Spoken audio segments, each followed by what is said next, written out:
Okay. Good morning, fire breathers. How tripped out were we to see me in pearls and non-sports clothes yesterday? Very much tripped out. So back to normal today.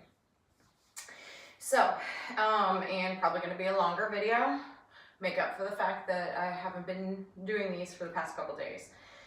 And going to go ahead and start with the home. So, for 2019-05-15 home, for your warm-up, you've got a running warm-up to do because you do have running in your workout. This is ideally done outside, okay? So you can use some sort of GPS tracker to mark off the distances to the closest that you can, right? So most of us aren't running on a track. So use your GPS or like Google Maps to plot out points and to the best of your ability, find out what all these distances would be and use the closest milestone that you can. So whether it's somebody's mailbox, a big giant tree, a stop sign, the end of the street, a cul-de-sac, something like that, from where you're home if you're doing this. If you can't get outside and you have a treadmill, just use the treadmill.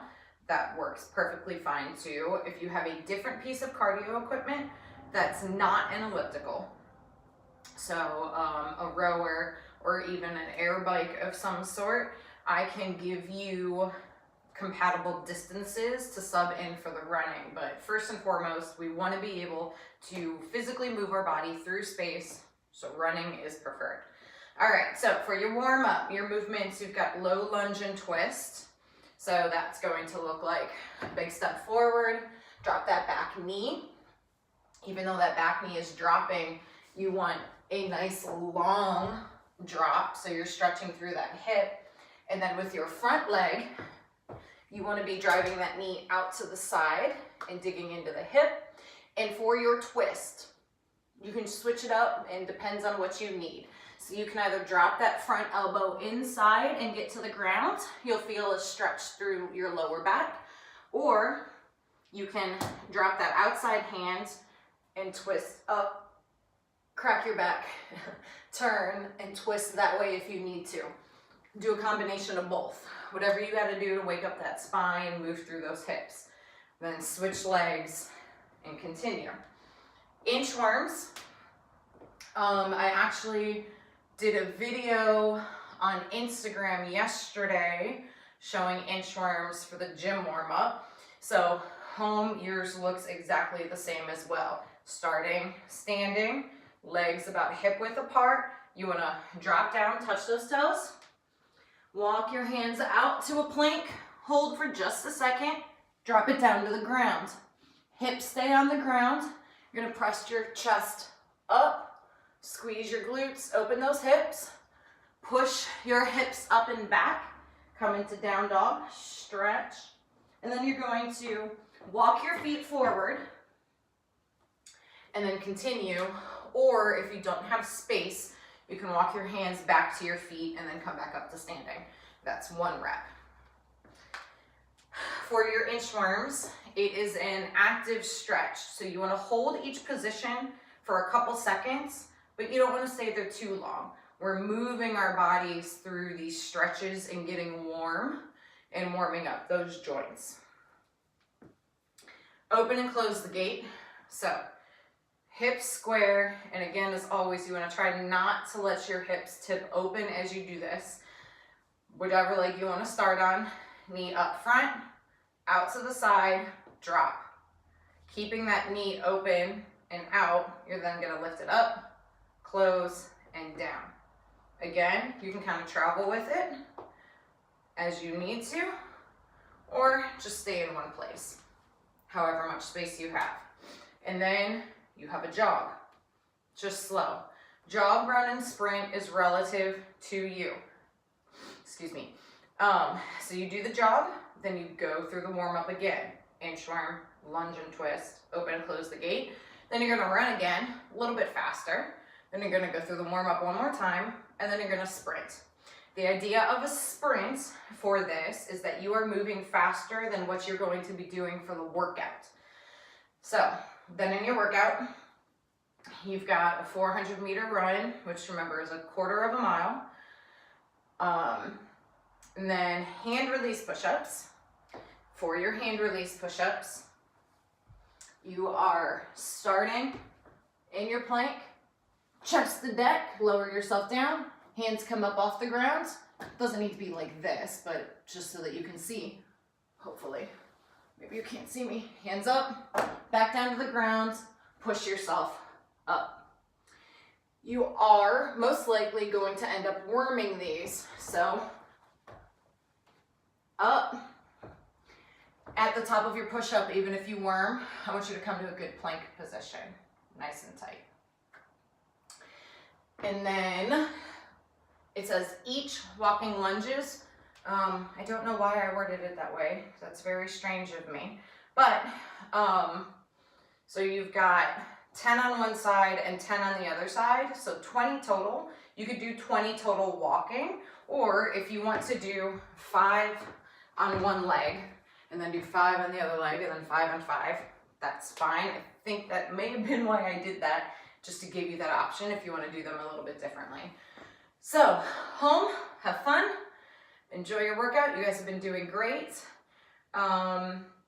Let's see, for scaling options for any of those movements, again, for the hand release push-ups, I prefer push-ups off of an object, so obviously you can't do hand release that way, but on your toes is ideal. If you absolutely need to do them from your knees, that's fine, but let's work to try to challenge ourselves to learn how to do those push-ups in a nice good plank position. We make them easier when we do them on an incline like that, because it's less of our body weight on our arms and on our chest. So play with that a little bit if you need to. And then again, remember, depending on your strength and where you're at, you can scale that all the way to doing push-ups on the wall if you need to. And then walking lunges, if you do not have the ability to get that back knee down to the ground as you stand, do air squats, okay? And to an object if you need to do that. You can go RX plus for this by adding another round. You can add some reps. You can make the run longer. You can wear a vest. That's my favorite way of going RX plus for home workouts. You can run as is. You can put a plate or a weight of some sort on your back for the push-ups, or put a band around your shoulder for the push-ups. Lunges, you can hold a weight. You do jumping lunges if you really want. So those are all your options for the home. Enjoy. Gym. Haven't gone through warm up with you since yesterday. So shoulder circles, yes, these are what you remember in gym class. Just warm up those shoulders. You can go forward, backwards, make it as big or as small as you need to. We're just saying, hey shoulders, we're gonna be using you today. Banded pull aparts. So grab a light resistance band and pull. This is not for strength necessarily. We are trying to focus on warming up and activating our rotator cuffs. So when you do banded pull aparts in the warm up or in the cool down, it is a light resistance, and you want to make the small muscles of your shoulders and your back do the work. What does that look like? Core nice and tight, everything straight. We're not going to end up arching or extending like this as we move. Our lats, wrong body part, our traps are relaxed and down. So we're never hunching and pulling up our shoulders like this, back and down. As your arms are out in front of you, and you're keeping that position as you squeeze your shoulder blades together and back, okay? It can be a small motion depending on, oh, I notice I start to shrug my shoulders like that, which is not what we want. Small motion. If you have something like a crossover symmetry that you have access to, you can absolutely use that as well. Bands are more readily accessible for most of us, so banded pull aparts. Then you've got PVC, pass-throughs, and around the world. Start wide, again, just gonna depend on your shoulder mobility. This is a pass-through. And then around the world is keep one side down, up and over behind you, up and over behind you, and then switch. Just again, working all those angles of your shoulder and warming everything up. Anatomical push-up. Ray, what is that? That sounds impossible and terrible, and what are you talking about? So, I forget the name of the man, but in anatomy drawings, right, you see this where palms are forward in the person. This is how you're doing these push-ups. What does that do? That blocks your shoulder into a good pushing position.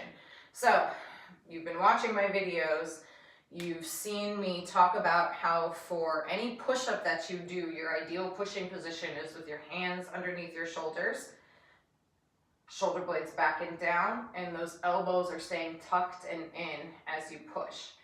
Compared to what we see a lot of times with push-ups where people are like this and you're way out to the side and you're doing this number.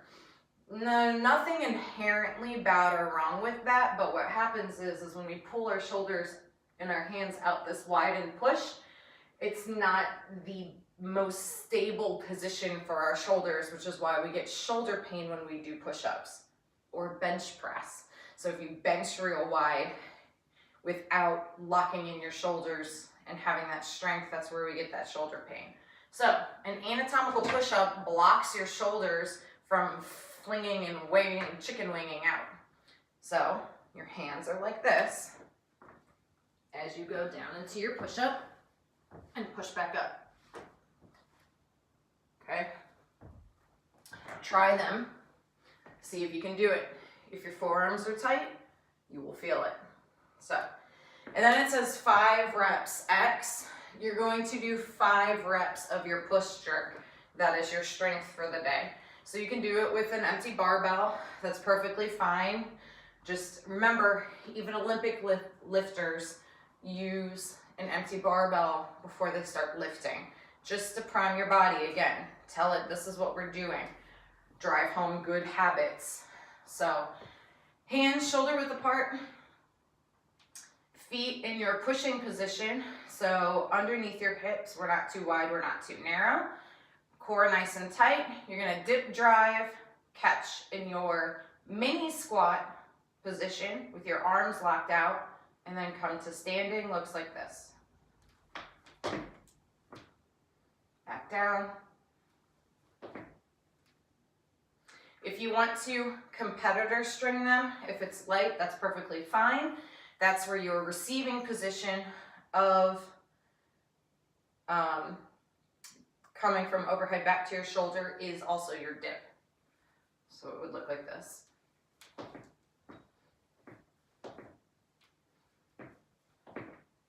Okay. After you get through that for your strength, you've got split jerks. For your split jerks, it's the same dip and drive, except when you go to catch the bar with your arms straight, your feet are shooting out into a lunge. Remember, ideally, your feet are moving equidistant. You're maintaining your center of mass underneath the bar, so you're not going forward or backwards, and then standing up with that barbell overhead. So it would look like this.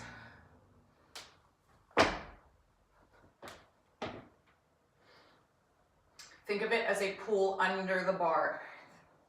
The faster your legs are moving, the more aggressively you punch, the easier it is going to be to receive that weight.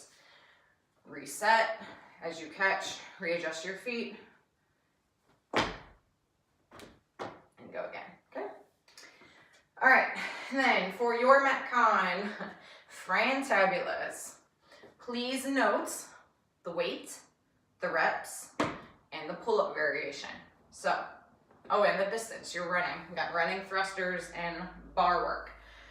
So, thrusters, no matter the weight, is a front squat push press. You can squat clean your first one or power clean it. Just get that bar up to your shoulders. Nice, good position. Hips below your knees. Jump that bar up, press it up overhead. Back down and up. All the way down, all the way up. Okay, not here. At least here, okay? Chin over bar pull-ups. Then you're adding weight to your thrusters. Then you have chest to bars. Chest to bars are not just a nice high pull. Chest to bars are making contact below your collarbone, somewhere along your sternum. That's your chest to bar. Then you're ending on a heavy thruster. And then you have bar muscle ups. From underneath the bar, pull yourself up and over, full extension up top. Hands need to stay on the bar at all time. No chicken winging. Those don't count. Not glide kipping, so not gymnastics. Glide kips on top of the bar, I don't know what they're called. Meaning that as you're underneath the bar, you can Superman, hollow rock, hips to bar, up and over and up, but you are not kipping your feet up and then throwing yourself with momentum over the bar. So you need to keep your feet below the bar as you kip and pull yourself over. Your scaling options for these, if one, look at the weight. Can you do that ending thruster weight? If you cannot, you're scaling all the weights down, okay? So starting with that first thruster. So if you need to end your thruster weight at say 85, you're looking at doing 85, 65, 35. So you need to go up in weight each round. So start with your ending weight and work backwards. The distance on the runs, I would like for you to keep those unless you absolutely cannot run, and if you need to substitute something else in, I can give you equivalent distances for different machines for that. Your pull-ups, your chest to bars, your bar muscle ups. I want you to be working a skill progression that's going to help reinforce and get you better from where you're at. So if you need guidance with that, again, let me know. There's so many different variations and options out there, and every athlete is different. So if you need a substitution, again, let me know. All right, and then you've got odd core work to do.